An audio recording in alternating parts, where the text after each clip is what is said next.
G'day and welcome to a tutorial on my Player Follow drone. Today I'll be putting myself in your shoes to print it up, show you how to use it, how to set it up, and everything in between.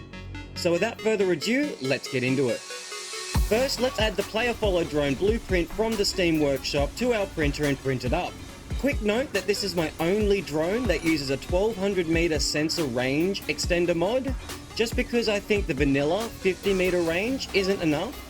And this mod has been very stable, so I'll have that linked below for you. Alright, once that's all printed up, disconnect it from your printer, your grid, or whatever it is. And let's go ahead and set up the 2 GPSs this thing needs for it to function. That's it, it only needs 2 GPSs, one of which is duplicated. You need one for the GPS dock to connect onto your base itself, and another one above your base, enabling the drone itself to not run into anything. And for the reason for that is because the remote block does not have any collision avoidance turned on, otherwise it wouldn't be able to connect to your base. Do another GPS clear, perfectamundo, and let's fly back down to your grid on the connector and connect it up nice and simple. We'll get our character over and we'll get everything nice and ready in its remote block.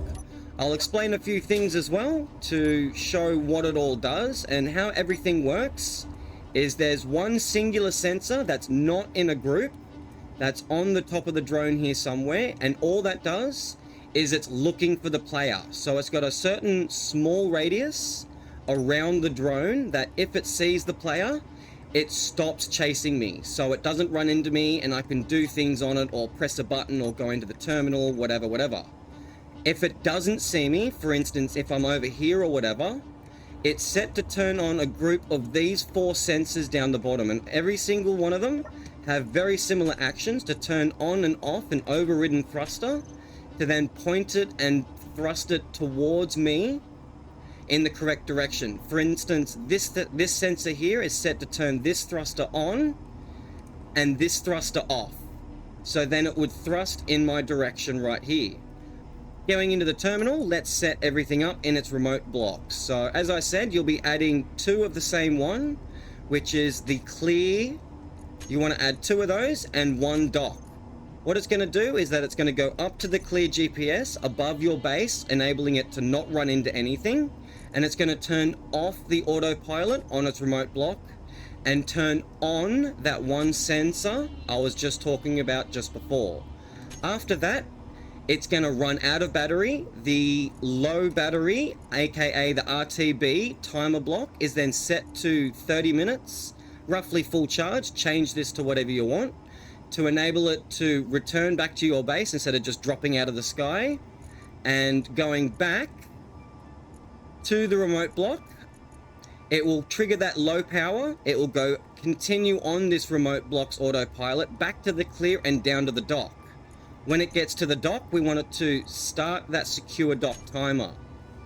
Nice and easy, nice and simple. From there, all you need to do is go into the activate timer and just activate it nice and easy. Just trigger it now, it'll fly up to the clear, up the top, and then it will start flying towards me. Oh. Here we go, flies on up to the clear. And then as soon as it does that, it'll turn that one sensor chase on, and because I'm not in the certain radius of the drone, it then flies towards me. This drone has 1200 meters range that it can follow you, so it's absolutely brilliant, and I wouldn't change any of the timers I have set on it for the fact that there was a few problems, and if you're interested, I'll tell you right now. A few of the problems I had, and I had to do very quick fixes, which took me a long time to do. I'll go into the timer blocks really quickly, and I'll somewhat try to explain how I got it to work in vanilla. And the way I got it to work is there's 2 searches. There's a player search and a stop search. There's a timer that if the one sensor up the top does not see my player, it will trigger this timer to then start the player reset timer. I'll explain in 1 second. And to turn on the group of chase sensors on the bottom of the drone to then chase towards my player.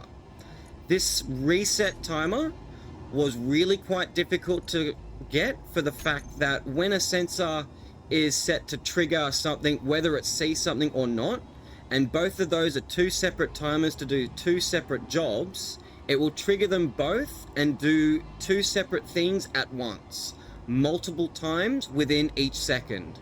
It doesn't quite like that, Space Engineers that is, so what I did to fix it was I got into a sensor, and I'll explain better if I show you in the sensor, is that I got it to turn off detect players on and off, and detect owner on and off every 2 seconds, as well as turning these 4 thrusters off. For the fact that if I'm out of that range and I want it to fly towards me, I don't want these thrusters always trying to fight the one thruster trying to push it towards me. But having it to have that one reset timer to turn these thrusters and all those sensors to detect players and owner on and off on a loop every 2 seconds allows it to slow down a lot more than if I were too far away, like all the way over here. It would then swing past me and like go on a loop. It would just swing and swing and swing. Having it on that reset every 2 seconds enables it to stop doing that so much. I've also had it tested on 3 seconds and 1 second. It just doesn't work so well. It's either too slow or too fast. And I found that the 2 seconds work really well. Don't forget, I did take a long time to realize that it took about 30 minutes for this whole thing to run out of power in full operating mode.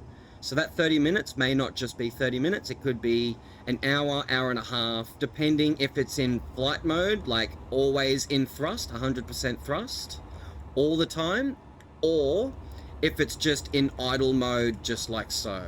I hope everything makes sense, and I hope you're able to use it as I have in the past. I love this drone, and it has been my favorite. It was my very first one I built on a planet, as for the fact that I actually built sensor-guided missiles in space to destroy one of my first built ships, the Rhino Explorer. But that will be in a later tutorial. If you want to see more of this, hit that like, hit that subscribe button to see more, and always stay sharp till next time. See ya!